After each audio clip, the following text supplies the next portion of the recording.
தொடர்ந்து நம்முடைய அரசியல் விமர்சகர் திரு கலை இணைந்திருக்கிறார். கலை, இந்த தேர்தலிலும் திமுக வென்றிருக்கிறது. அதிமுக கலந்து கொள்ளாவிட்டாலும் இதை எப்படி பார்க்கும்? வணக்கம் கார்கே. இந்த தேர்தலிலும் இல்ல, இந்த தேர்தலில் எப்போதுமே இடைத்தேர்தலில் ஆளுங்கட்சி தான் ஜெயிக்கும். அது பெரிய வியப்படைவதற்கு இருந்து நடந்த எல்லா தேர்தல்களையும் வெற்றி பெற்றிருக்கிறோம் அப்படின்னு முதலமைச்சர் அறிக்கை வெளியிட்டிருக்காரு. அது ஃபேக்ட் தானே? அது கரெக்ட் தான். பட் ஈரோட இதையும் கனெக்ட் பண்ணி சொல்ல முடியாது. அது நீங்க அது அப்படி பார்த்தா விக்கிரவாணி இடைத்தேர்தல்ல அதிமுக ஆட்சியில் இருந்தப்ப அவங்க தானே ஜெயிச்சாங்க. 60% ஓட்டு வாங்கினாங்க, 63% வாங்கினாங்க. நாங்குநேரில் 70% மேல வாங்கினாங்க. அது அவங்களும் ஜெயிச்சிருக்காங்கல்ல. அது இடைத்தேர்தல்லாம் அவங்க பொது தேர்தல்லாம் வேற மாதிரி, ரிசல்ட் வேற மாதிரி வருது.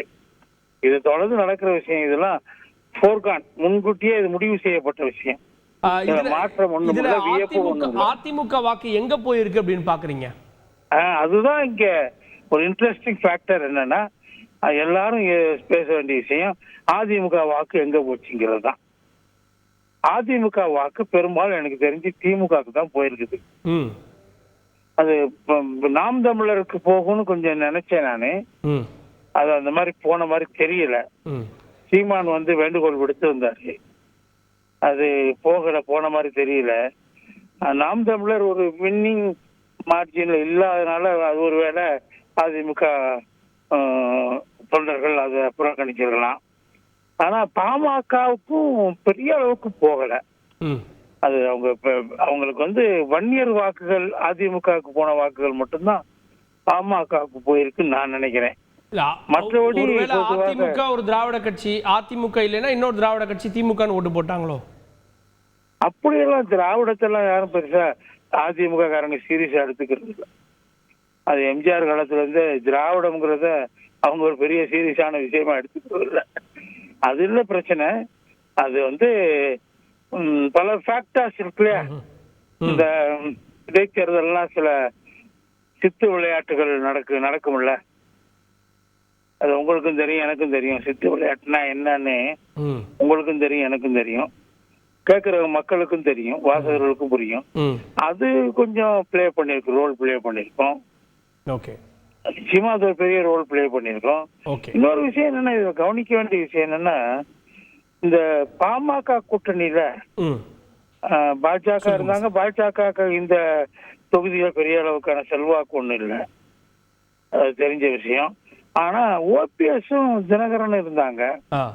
அவங்க இருக்கிறதுனால நான் ஜெயலலிதா அம்மா படத்தை பயன்படுத்துவேன். நான் அந்த ரைட் எனக்கு இருக்கு. ஒரே ஒரு நிமிஷம் குறுக்கிட்டு பண்ணிக்கணும். ஒரு பக்கம் திமுக கூட்டணி, இன்னொரு பக்கம் என்டிஏ கூட்டணியை தமிழ்நாட்டில் இந்த தேர்தலையும் முன்னிலைப்படுத்தினாங்க, கூட்டமெல்லாம் நடத்தினாங்க. இந்த சூழல்ல அதிமுக இன்றும் தனித்து நிற்கிறதா அல்லது தனித்து விடப்பட்டிருக்கா? இல்ல, அவங்க தனித்து நின்றுட்டாங்க. இந்த தேர்தலில் நண்பர் பாலு சொன்னார்ல காரணங்கள், எவ்வளவு மோசமா இந்த தேர்தல் நடத்தப்பட்டதுன்னு. அது அவங்க முன்கூட்டியே அனுமானித்து அவங்க விலகிட்டாங்க, அவங்க அதை புறக்கணிச்சுட்டாங்க. இப்ப அதிமுக தொண்டர்கள் வாக்குகள் நீங்க ஓபிஎஸ் அவர்களும் டிடிவி தினகரன் அவர்களும் பிரச்சாரம் செஞ்சாங்க. அவங்க இருக்கிறதுனால ஜெயலலிதா அம்மா படத்தை வச்சியும் அன்புமணி ராமதாஸ் பிரச்சாரம் பண்றாரு. ஜெயலலிதா அம்மாவை திருவுருவ படத்தை வச்சு அவங்க வாக்கு சேகரிக்க முயற்சி பண்றாங்க. இந்த நேரத்துல 2 விஷயங்கள் நான் சொல்ல விரும்புறேன். ஏன் அதிமுக தொண்டர்கள் பூரா எங்க பக்கம் தான் இருக்காங்கன்னு சொல்லி ஓபிஎஸும் தினகரனும் கிளைம் பண்ணிட்டே இருக்கிறாங்க. ஏங்க 65,000 வாக்குகள் வாங்கின அதிமுக வாக்கு வங்கி ஏன் இவங்க பக்கம் கொஞ்சம் வரல, கொஞ்சோண்டு வந்திருக்கு, அவ்வளவுதான். அப்ப அவங்களுடைய வாக்கு, அவங்களுடைய இந்த அதிமுக மீது கூடிய பிடிமானம் அவ்வளவுதானா? அவங்களுக்கு பெருசா இல்லைங்கிறது இதுல புருவாகி போச்சு. அவங்களுக்கு பெரிய அளவுக்கு பிடிமானம் அதிமுக தொண்டர் பலம் என்பது அவருக்கு இல்லை என்பது, அந்த 2 பேருக்கு இல்லைங்கிறது இதுல புருவாயிடுச்சு. இன்னொரு விஷயம் என்னன்னா, அன்புமணி ராமதாஸ் அவர்கள் ரொம்ப சிரமப்பட்டு அதிமுக வாக்காளர்கள் தன் பக்கம் இருப்பதற்காக முயற்சி செஞ்சு கொண்ட நேரத்துல அண்ணாமலை பிரச்சாரத்துக்கு போனாரு. அவர் என்ன பண்ணாரு, அதிமுகவையும் அதனுடைய பொதுச் செயலாளரையும் மிக கடுமையான வார்த்தைகள் திட்டினாரு. இப்போ துரோகி, அவர் வந்து இப்போ முதுகுல குத்துனவர், இப்படிலாம் அங்கே போய் தேவையில்லாம பிரச்சாரம் பண்ணாரு. இது எனக்கு தெரிஞ்சு அதிமுக பாமக பக்கம் வந்த கொஞ்சம் அதிமுக காரங்களை அண்ணாமலை விரட்டி விட்டாருன்னு நான் நினைக்கிறேன். எங்க போய் எதை பேசணுங்கிற இங்கீதம் தெரியாத ஒரு நபரா அவர் இருக்கிறாரு. அதுவும் ஒரு சின்ன பாதிப்பை ஏற்படுத்தி இருக்குன்னு தான் நான் நினைக்கிறேன்.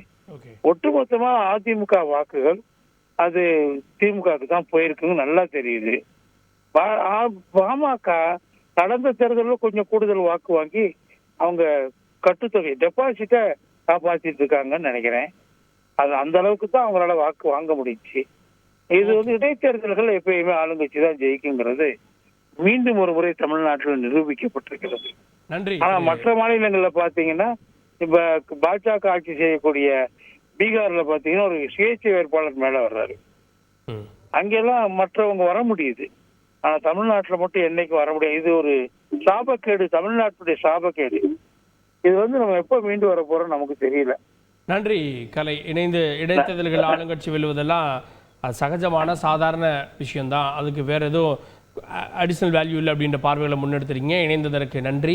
திமுக இந்த தேர்தலில் 67,000 வாக்குகளை கூடுதலாக பெற்றிருக்கிறது. ஒப்பிடும்போது ஈரோடு கிழக்கு இடைத்தேர்தலோடு ஒப்பிடும்போது கூடுதலாக இங்கே முன்னிலையும் இருக்கிறது. அதிமுக ஈரோடு கிழக்கில் பெற்ற வாக்குகளை விட பாமக இங்கே பெற்றிருக்கக்கூடிய வாக்குகளும் அதிகம்.